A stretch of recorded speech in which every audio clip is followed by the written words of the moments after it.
എല്ലാ സഹോദരങ്ങൾക്കും നമ്മുടെ യൂട്യൂബ് ചാനലിലേക്ക് സ്വാഗതം. അപ്പോൾ കുറേ ദിവസങ്ങളായിട്ട് നമ്മുടെ അതായത് ഈ ഹണി റോസിൻ്റെ പ്രശ്നം വന്ന ആ ഒരു സമയത്ത് തൊട്ട് തന്നെ നമ്മുടെ രാഹുൽ ഈശ്വർ പറഞ്ഞുകൊണ്ടിരിക്കുന്ന ഒരു കാര്യമാണ് ആണുങ്ങൾക്ക് വേണ്ടിയിട്ട് ഒരു കമ്മീഷൻ രൂപീകരിക്കണം എന്നുള്ള കാര്യം. അപ്പോൾ അതിൻ്റെ ആ ഒരു തിരക്കിലാണ് നമ്മുടെ രാഹുലിനെ അനുകൂലിച്ച് ഒരുപാട് ആളുകൾ രംഗത്തുണ്ടായിട്ടുണ്ട്. ഞാനും ആ സമയത്ത് മനസ്സിൽ വിചാരിച്ചത് ആണുങ്ങൾക്കും ഒരു കമ്മീഷൻ ഉണ്ടാവുന്നത് നല്ലത് തന്നെന്നാണ് ഞാൻ അന്നൊക്കെ വിചാരിച്ചത്. പക്ഷേ ഞാനിപ്പോൾ എൻ്റെ ആ ഒരു നിലപാട് ഒന്ന് മാറ്റിപ്പിടിച്ചിരിക്കുകയാണ്. അതിന് കാരണം മറ്റൊന്നുമല്ല, ശരിക്കും ആണുങ്ങൾക്കൊരു കമ്മീഷൻ്റെ ആവശ്യമില്ല എന്ന് തോന്നുന്ന തരത്തിലുള്ള കാര്യങ്ങളാണ് ഇപ്പോൾ സംഭവിച്ചുകൊണ്ടിരിക്കുന്നത്. ഇപ്പോൾ ഒരുപാട് ക്രൈമുകൾ നടക്കുകയാണ്. അത് ഏത് തരത്തിലുള്ളത് ആയാൽ പോലും അതിൽ ഒരു പരിധി വരെ സ്ത്രീകളും മുഖ്യ പ്രതികളായിട്ട് വരുന്നുണ്ട്. ഒരുപാട് കേസുകളിൽ സ്ത്രീകൾ പുരുഷന്മാർ ചെയ്യുന്നതിനേക്കാൾ കൂടുതൽ വികൃതമായ രീതിയിൽ തെറ്റുകൾ ചെയ്യുന്നുമുണ്ട്. ഇല്ലെന്നൊന്നും പറയുന്നില്ല. പക്ഷേ പുരുഷന്മാർ ഇപ്പോൾ ഇപ്പോൾ ചെയ്യുന്ന ക്രൈമുകളിൽ നോക്കുവാണെങ്കിൽ പുരുഷന്മാർ ഒരുപാട് ചെയ്യുന്നുണ്ട്. വീട് കയറി വരിക, വെട്ടിയെരിയുക, പിന്നെ വണ്ടിക്ക് തീയിടുക, പിന്നെ പെട്രോൾ ഒഴിച്ച് കത്തിക്കുക, വെട്ടിക്കൊല്ലുക, ഇങ്ങനെ ഒരുപാട് കാര്യങ്ങൾ ചെയ്യുന്നുണ്ട്. അപ്പോൾ ശരിക്കും പുരുഷ കമ്മീഷൻ നിലവിൽ വരുന്നത് ഒട്ടും ഈ ഒരു സാഹചര്യത്തിൽ നിന്ന്, അല്ലെങ്കിൽ നമ്മുടെ ഈ കേരളത്തിൻ്റെ ഈ ഒരു അവസ്ഥയിൽ കുറച്ച് ചേഞ്ചൊക്കെ വന്നതിന് ശേഷമാണ് ഇങ്ങനെ ഒരു പുരുഷ കമ്മീഷൻ വരുന്നത് എങ്കിൽ അതിൽ നമ്മൾ എതിർപ്പൊന്നും പറയില്ല, നല്ലതാണെന്നേ പറയത്തുള്ളൂ. പക്ഷേ ഇപ്പോൾ നിലവിൽ കേരളത്തിലെ സാഹചര്യം വളരെ മോശമാണ്. കേരളത്തിലെ പുരുഷന്മാരുടെ അവസ്ഥയും വളരെ അധപ്പതിച്ചുകൊണ്ടിരിക്കുകയാണ്. നോക്കൂ, ഇപ്പോൾ തന്നെ ഒരു പുരുഷൻ സഹോദരിയുമായിട്ട് ലൈംഗിക ബന്ധം സ്ഥാപിക്കുന്നതിന് വേണ്ടിയിട്ട് 2 വയസ്സുള്ളൊരു കുഞ്ഞിനെ കൊല്ലുന്ന അവസ്ഥയിൽ വരെ എത്തിച്ചേർന്നിരിക്കുകയാണ്. അതിൽ അവനെ മാത്രം കുറ്റം പറഞ്ഞാൽ പോരാ, അവളെയും അതുപോലെ തന്നെ കുറ്റം പറയേണ്ട ആവശ്യമുണ്ട്. പിന്നെ അതുപോലെ തന്നെ ഒരുത്തൻ വീട്ടിൽ കയറി വന്നിട്ട് കാമുകി എന്ന് പറയുന്നു, ആൺസുഹൃത്തെന്ന് പറയുന്നു. എന്തായാലും ആ ഒരു പെൺകുട്ടിയെ തലയ്ക്കൊക്കെ വളരെ അധികം മർദ്ദിച്ച് അവശയായി കുറേ ദിവസമായിട്ട് കുട്ടി വെന്റിലേറ്ററിലായിരുന്നു. കുറച്ച് മുമ്പുള്ളൊരു ന്യൂസിൽ ഇങ്ങനെ മരണപ്പെട്ടു എന്ന് ഞാൻ കണ്ടിട്ടുണ്ടായിരുന്നു. അത് എത്രത്തോളം കൺഫേം ആണെന്ന് എനിക്കറിയില്ല, കാരണം ഞാൻ ആ ന്യൂസ് ഓപ്പൺ ചെയ്ത് നോക്കിയിട്ടുണ്ടായിരുന്നില്ല. അതുകൊണ്ട് ഞാൻ അതിലേക്ക് കൂടുതലൊന്നും പോകുന്നില്ല. പിന്നീടുള്ളൊരു വാർത്തയെന്ന് വെച്ചാൽ നിങ്ങൾ കണ്ടുകൊണ്ടും കേട്ടുകൊണ്ടും ഇരിക്കുകയല്ലേ, ഒരു ഫാമിലിയിലുള്ള 3 പേരെ വെട്ടിയെരിയുന്നു. പിന്നെ വാഹനത്തിനുള്ളിൽ തന്നെ കത്തിക്കുത്തും പ്രശ്നങ്ങളുണ്ടായി. അതായത് വണ്ടിക്കകത്ത് വെച്ച് തന്നെ ഒരു 9ാം ക്ലാസ്സുകാരനെ കുത്തിക്കൊല്ലുന്നു. അതുപോലെയുള്ള കേസുകൾ നിരന്തരം ഇങ്ങനെ വന്നുകൊണ്ടേയിരിക്കുകയാണ്. അപ്പോൾ എനിക്ക് രാഹുൽ ഈശ്വറിനോട് പറയാനുള്ളൊരു കാര്യമെന്ന് വെച്ചാൽ മറ്റൊന്നുമല്ല സഹോദര, എനിക്ക് താങ്കളോട് പറയാനുള്ളത്, പുരുഷ കമ്മീഷൻ രൂപീകരിക്കുന്നതിനോട് നമ്മൾ എതിരല്ല. പക്ഷേ ഇപ്പോൾ ഈ പുരുഷന്മാർ, താങ്കളൊക്കെ വളരെ മഹത്തായിട്ടുള്ള വ്യക്തികളായിരിക്കും, താങ്കൾക്കൊപ്പം നിന്ന് ഇതിനു വേണ്ടിയിട്ട് ഇറങ്ങിത്തിരിക്കുന്ന സഹോദരങ്ങളും വളരെ നല്ല ക്യാരക്ടറിന് ഉടമകളായിരിക്കും. പക്ഷേ അതുപോലെയല്ല, ഇപ്പോൾ ഒരുപാട് ക്രൈമുകൾ ഇങ്ങനെ വന്നുകൊണ്ടേയിരിക്കുകയാണ്. അപ്പോൾ അതിൻ്റെ ഇടയിൽ ഇപ്പോൾ ഈ വന്നുകൊണ്ടിരിക്കുന്ന ഈ ഒരു സാഹചര്യത്തിൽ ഒരു പുരുഷ കമ്മീഷൻ രൂപീകരിച്ച് കഴിഞ്ഞാൽ അവർക്ക് വേണ്ടുന്ന ഹെൽപ്പ് കാര്യങ്ങളൊക്കെ ചെയ്തു കൊടുക്കാൻ ഇപ്പോൾ ആർക്കും ആരെയും ഒരു ഭയവും ഇല്ലാത്ത ഒരു സാഹചര്യമാണ് കേരളത്തിലുള്ളത്. ആദ്യം താങ്കളുമായിട്ട് ബന്ധപ്പെട്ട ആളുകളും ചെയ്യേണ്ടത് നമ്മുടെ ഈ ഒരു നിയമം ഒന്ന് മാറി വരാൻ വേണ്ടിയിട്ട്, അതായത് നമ്മുടെ കേരളത്തിനുള്ളിൽ ഈ കുറ്റകൃത്യങ്ങൾ ഇങ്ങനെ വർദ്ധിച്ച് വരുമ്പോൾ അത് എങ്ങനെ കുറയ്ക്കാൻ ശ്രമിക്കാം എന്നുള്ള കാര്യത്തിൽ ഒരു തീരുമാനത്തിലെത്തുകയാണ് നല്ലത്. അതിനു വേണ്ടിയിട്ട് നിങ്ങൾക്കൊരു കമ്മീഷൻ രൂപീകരിക്കാൻ സാധിക്കുമെങ്കിൽ, അതായത് കേരളത്തിൽ വർദ്ധിച്ചു വരുന്ന കുറ്റകൃത്യങ്ങൾക്ക് തടയിടത്തക്ക രീതിയിൽ, അതിനു വേണ്ടിയിട്ട് സംസാരിക്കത്തക്ക രീതിയിൽ ഒരു കമ്മീഷൻ നിങ്ങൾക്ക് രൂപീകരിക്കാൻ പറ്റുമെങ്കിൽ അതായിരിക്കും ഏറ്റവും നല്ലതെന്ന് ഞാൻ പറയൂ. ഇപ്പോൾ പുരുഷ കമ്മീഷൻ്റെ ആവശ്യമുണ്ടോ എന്ന് ചോദിച്ചാൽ, ഇപ്പോൾ ബോച്ചയുടെ ഒരു സംഭവം വന്നപ്പോഴാണ് നിങ്ങൾക്കൊക്കെ പുരുഷ കമ്മീഷൻ ആവശ്യമാണ് എന്ന് തോന്നിയത്. എന്നാൽ ഈ ബോച്ചയുടെ വിഷയം വരാതെ തന്നെ അതിനു മുമ്പ് തന്നെ എത്രയോ കാലങ്ങൾക്ക് മുമ്പ് കുറ്റാരോപണത്തിൻ്റെ പേരിൽ വർഷങ്ങളോളം ജയിലിൽ കിടന്ന് അനുഭവിച്ചിട്ടുള്ള സഹോദരിമാരുണ്ട്. പിന്നീട് കുറ്റവിമുക്തനായി അവർ പുറത്തേക്ക് ഇറങ്ങുകയാണ് ചെയ്യുന്നത്. അവസാനം കോടതി വിധി വരുമ്പോൾ അവർ കുറ്റം ചെയ്തിട്ടില്ല എന്ന് ബോധ്യമാകുന്നു. അവരെ പുറത്തേക്ക് ഇറക്കി വിടുന്ന ആ ഒരു സാഹചര്യമാണ് വന്നിരിക്കുന്നത്. അപ്പോൾ അങ്ങനെ ഒരു സാഹചര്യം വന്നിരിക്കുമ്പോൾ അപ്പോൾ അത്രയും നാളും അവർ ജയിലിൽ കിടന്നു. ഒരു പുരുഷായുസ് മുഴുവൻ അനുഭവിക്കാനുള്ള സങ്കടങ്ങളും വിഷമങ്ങളും മെൻ്റലി ഫിസിക്കലി എല്ലാം അവർ അനുഭവിക്കുന്നു. അതിനുശേഷം കുറേ വർഷങ്ങൾ കഴിയുമ്പോൾ അവർ നിരപരാധിയാണെന്നും പറഞ്ഞിട്ട് അവരെ ജയിലിൽ നിന്ന് പുറത്തേക്ക് വിടുന്നു. അപ്പോൾ ഇത് ഇപ്പോൾ ഒരു ഒറ്റപ്പെട്ട സംഭവമല്ല.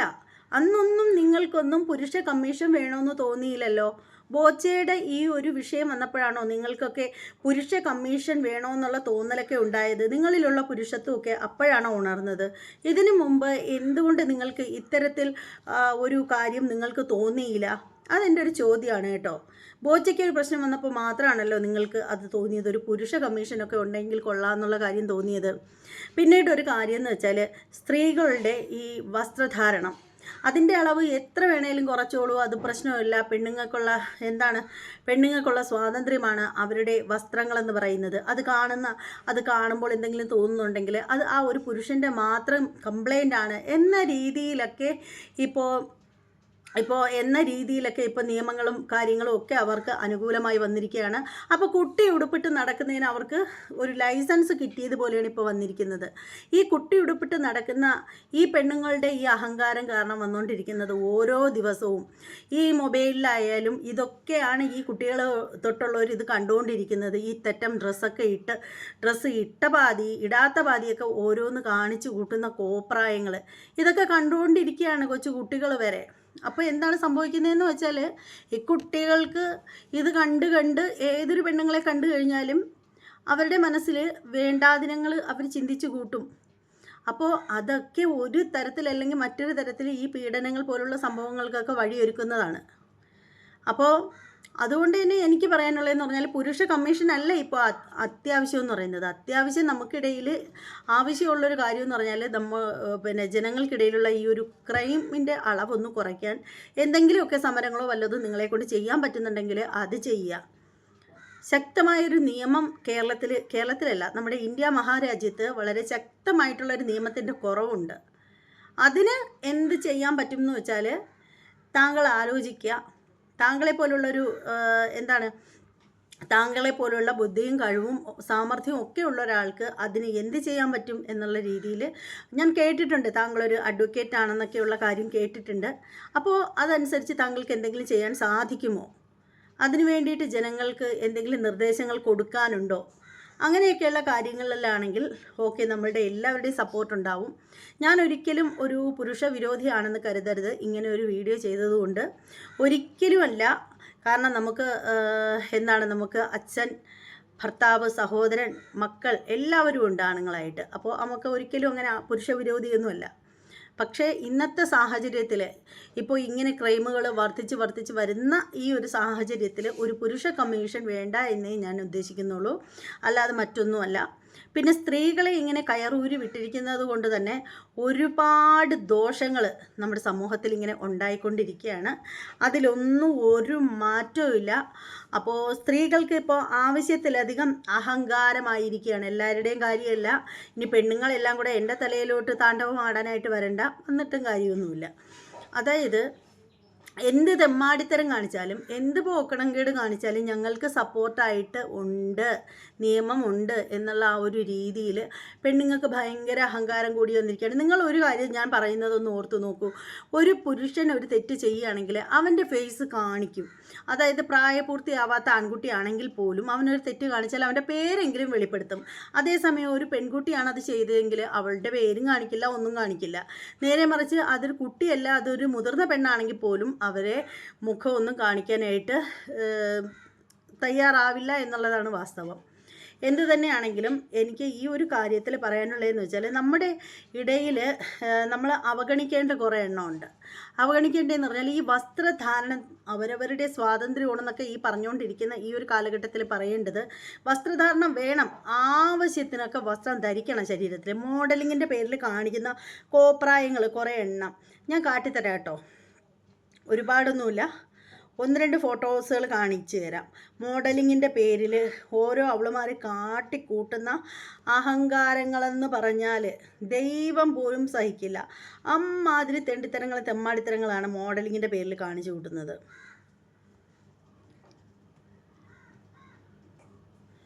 നോക്ക്, ഗൗരി സിജി മാത്യൂസ് എന്ന് പറയുന്ന ലേഡി ആട്ടോ ഇത്. ഗൗരി സിജി മാത്യൂസ് മോഡലിംഗ് ആണേ, കണ്ടോളൂ. ഇത് ഗൗരി സിജി മാത്യൂസിൻ്റെ മോഡലിംഗ് ആണ്. ഇതാണോ ഒരു മോഡലിംഗ്?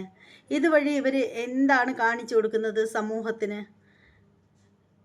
ഇത്തരത്തിലുള്ള ഇവളുമാരുടെയൊക്കെ ഈ ഒരു മോഡലിംഗ് സംഭവങ്ങളൊക്കെ എന്ന് പറഞ്ഞാൽ നമ്മുടെ സമൂഹത്തിനെ തന്നെ നശിപ്പിച്ച് കളയുന്ന കണക്കാണ്. ഇതൊക്കെയാണ് ഇവറ്റകളുടെ മോഡലിങ്. ഇതെന്ത് മോഡലിംഗ് ആണെന്ന് എനിക്ക് മനസ്സിലാവുന്നില്ല. ഇതുപോലെ ഒരുപാടുണ്ട്, ഒരുപാട്. പണ്ട് മോഡലിങ്, ഇപ്പം മാത്രമല്ല, പണ്ട് തൊട്ട് ഇപ്പോഴും വരെ മോഡലിംഗ് ഉണ്ട്. പക്ഷേ ഇന്നത്തെ സാഹചര്യത്തിലെ മോഡലിംഗ് ഇതൊക്കെയാണ്.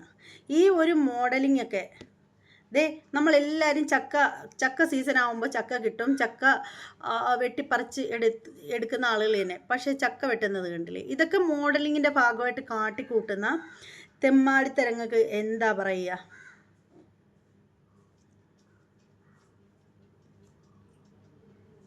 ഇതുപോലെ ഒരുപാട്. ശരിക്കും പറയുകയാണെങ്കിൽ ഗൗരി സിജി മാത്യു ഇതാണ് ഇവരുടെ പേര്. ശരിക്കും ഇവരുടെ പേര് സിജി മാത്യു എന്നാണ് ഇവരുടെ പേര്. ഇവർ ഒരു ക്രിസ്ത്യൻ ഫാമിലിയിലുള്ളതാണ്.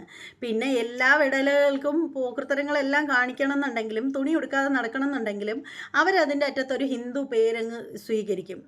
അതാണ് ഗൗരി പിന്നെ വന്ന പേരാണ്. അല്ലാതെ അങ്ങനെയാണെങ്കിൽ അവർക്ക് മറിയം സിജി മാത്യു എന്ന് സ്വീകരിച്ചുകൂടെ പേര്? അത് സ്വീകരിക്കില്ല. ഇതൊക്കെയാണ് ഇവളുമാരുടെ ഒരു കാര്യം എന്ന് പറയുന്നത്. ഗൗരി സിജി മാത്യു അതാണ്. എല്ലാ ചെറ്റകൾക്കും തുണി ഉടുക്കാണ്ട് നടക്കണം എന്നുണ്ടെങ്കിൽ ഹിന്ദു പേര് സ്വീകരിച്ചാലേ പറ്റുള്ളൂ. അതുപോലെ സ്വീകരിച്ചിട്ടുള്ള വേറെ പല ആളുകളും ഉണ്ട്. അപ്പോൾ എന്താണെന്ന് വെച്ചാൽ ഈ പുരുഷ കമ്മീഷൻ്റെ കാര്യം പറഞ്ഞാണ് ഞാൻ ഇതിലേക്കൊക്കെ വന്നത്. അപ്പോൾ ഈ സ്ത്രീകൾക്ക് ഇപ്പോൾ ഇവിടെ നമ്മുടെ നാട്ടിലെ സ്ത്രീകൾക്ക് എന്ത് തെമ്മാടിത്തരത്തിലും വസ്ത്രം ധരിക്കാം. കണ്ടില്ലേ, നമ്മൾ മൊബൈൽ തന്നെ നോക്കിക്കഴിഞ്ഞാൽ അതിനകത്തുണ്ട് കുറേ എണ്ണം വരും, മെമ്പർഷിപ്പ് അമ്മച്ചിമാർ വരും. ലൈവ് ഇടാനൊക്കെ വരുന്ന ഇവളുമാരുടെയൊക്കെ വേഷം കണ്ടു കഴിഞ്ഞാലുണ്ടല്ലോ ചെപ്പക്കുറ്റി നോക്കി ഒരെണ്ണം കൊടുക്കാൻ തോന്നും. സത്യത്തിൽ ഇതിൻ്റെ താഴെ വന്നിട്ട് കമൻ്റ് ഇടാൻ വരുന്ന കമൻറ്റോളികളോട് പറയാനുള്ളതാണ്, നിങ്ങൾ വന്ന് കമൻ്റ് ഇട്ടാലും എനിക്കൊരു കോപ്പുമില്ല. നിങ്ങൾ വന്ന് ഇട്ട് കഴിഞ്ഞാൽ നിങ്ങൾ ഒരൊറ്റ കമൻ്റ് ഇടുമായിരിക്കും, പിന്നെ ഒരെണ്ണം ഇടൂല. കാരണം ഞാൻ നിങ്ങളെ ബ്ലോക്ക് ചെയ്യും, അത്രയേ ഉള്ളൂ.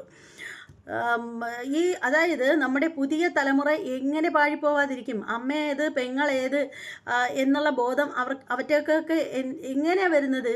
ഇവളുമാർ ഇത്തറ്റമുള്ള ഒരു ഇത്തിരിപ്പൂലോ ഉള്ളൊരു കോണകം പോലെ ഒരെണ്ണവും എടുത്തിട്ടിട്ട് ഇങ്ങനെ വന്നിരുന്ന് ഓരോരോ മുഖത്തൊക്കെ ഓരോ ആക്ഷനും കാണിച്ച് വന്നിരുന്ന് കുലിക്കത്തക്കത്ത എന്നൊക്കെയുള്ള രീതിയിലൊക്കെ അങ്ങോട്ട് തുടങ്ങും.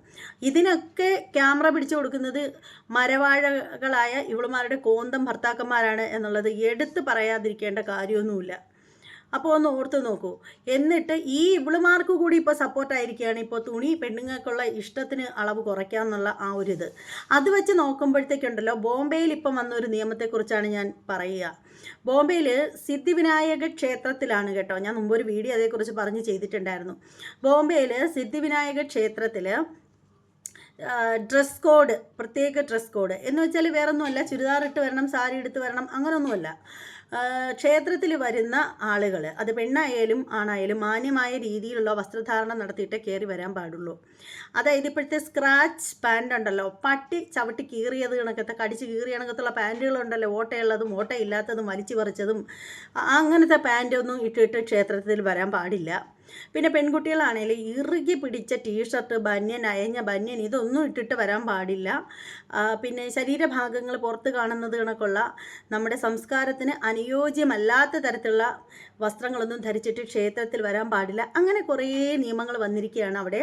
അത് ഈ ആഴ്ച സ്റ്റാർട്ട് ചെയ്തു, അടുത്ത ആഴ്ചയോടുകൂടി സ്ട്രിക്റ്റ് ആവുകയാണ്. പിന്നെ അത് കഴിഞ്ഞ് വരുന്നവരെ ക്ഷേത്രത്തിനുള്ളിൽ പ്രവേശിക്കത്തില്ല എന്നുള്ളത് അവർ പ്രത്യേകം പറയുന്നുണ്ട്.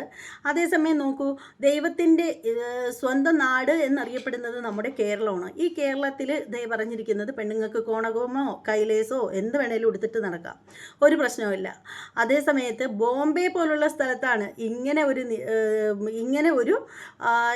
നിയമം വന്നിരിക്കുന്നത്. അപ്പോൾ എങ്ങനെയുണ്ട് നമ്മുടെ ഈ ഒരു സംസ്ഥാനം അധപ്പതിച്ച് താഴേക്ക് പോകുന്നു എന്നുള്ള കാര്യത്തിൽ യാതൊരു സംശയവുമില്ല. പിന്നെ നമ്മുടെ ഈ സംസ്ഥാനത്തിൽ പറയത്തക്കതായിട്ട് ഉണ്ട് എന്ന് പറയാൻ എടുത്തു പറയേണ്ടത് നേടുന്നു എന്ന് പറയാനുള്ള ഒരു കാര്യമെന്ന് വെച്ചാൽ ഡെയിലി ഇഷ്ടംപോലെ ക്രൈമുകളാണ് മുന്നോട്ട് കയറിക്കൊണ്ടിരിക്കുന്നത്. അത് കൊലപാതകമായാലും ബലാത്സംഗമായാലും കൂട്ടിക്കൊടുപ്പായാലും പിടിച്ചുപറിയായാലും കൊള്ളയായാലും കൊലയായാലും എന്ന് വേണ്ട എല്ലാം ഇതൊക്കെ നല്ല രീതിയിൽ ഇങ്ങനെ തഴച്ച് വളർന്നുകൊണ്ടിരിക്കുകയാണ് കേരളത്തിൽ. ബാക്കി സംസ്കാരത്തിൻ്റെ കാര്യത്തിൽ നോക്കിയാൽ ഇപ്പോൾ ആളുകൾ പറയുന്ന ഓരോ ചോദ്യം എന്ന് വെച്ചാൽ, ബ്രിട്ടീഷുകാർ വരുന്നില്ലേ, ബ്രിട്ടീഷുകാരികൾ വിദേശികൾ നമ്മുടെ രാജ്യത്ത് വരുമ്പോൾ അവർ കൗപീനമല്ല ബിക്കിനി എടുത്ത് നടക്കുന്നു. അങ്ങനെയാണെങ്കിൽ പിന്നെ നമുക്ക് എന്താ ഇട്ടാൽ എന്നൊക്കെയുള്ള രീതിയിലാണ് ഓരോരുത്തരുടെ സംസാരം. ഇവളുമാരെ ആദ്യം മനസ്സിലാക്കേണ്ടതെന്ന് വെച്ചാൽ, നമ്മുടെ സംസ്കാരം, ഭാരതീയ സംസ്കാരം എന്ന് പറയുന്ന ഒരെണ്ണം ഉണ്ട്. അതിനെക്കുറിച്ചിട്ട് ഇവളുമാർ കേട്ടിട്ടുണ്ടോ ഇല്ലയോ എന്ന് അറിയില്ല. ആ ഒരു സംസ്കാരം എവിടെ കിടക്കുന്നു? വിദേശീ സംസ്കാരം എന്ന് നമ്മൾ കേട്ടിട്ടില്ല. നമ്മളെപ്പോഴും ഭാരതീയ സംസ്കാരം എന്നാണ് കേൾക്കുന്നത്. നമ്മുടെ രാജ്യത്തിന് അതിൻ്റേതായ ഒരു പവിത്രതയുണ്ട്, അതിൻ്റേതായിട്ടുള്ള സംസ്കാരമുണ്ട്. അതിനുള്ളിൽ നിന്ന് ജീവിക്കണം, അതിലാണ് അന്തസ്സ്.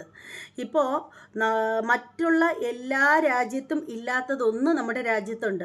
അതാണ് വർഗീയത ഇല്ലാത്ത ഒരു രാജ്യം. അതായത് ഹിന്ദുവും മുസ്ലിമും ക്രിസ്ത്യനും ഒറ്റക്കെട്ടായിട്ട് നിൽക്കുന്ന ഒരു രാജ്യമാണ് നമ്മുടെ ഈ പറയുന്ന ഇന്ത്യ എന്ന് പറയുന്ന മഹാരാജ്യം. പക്ഷേ ചീറ്റലും പൊട്ടലും അഭിപ്രായ വ്യത്യാസങ്ങളൊക്കെ അവിടെ ഉണ്ട്. അതൊക്കെ അവിടെ കിടക്കും.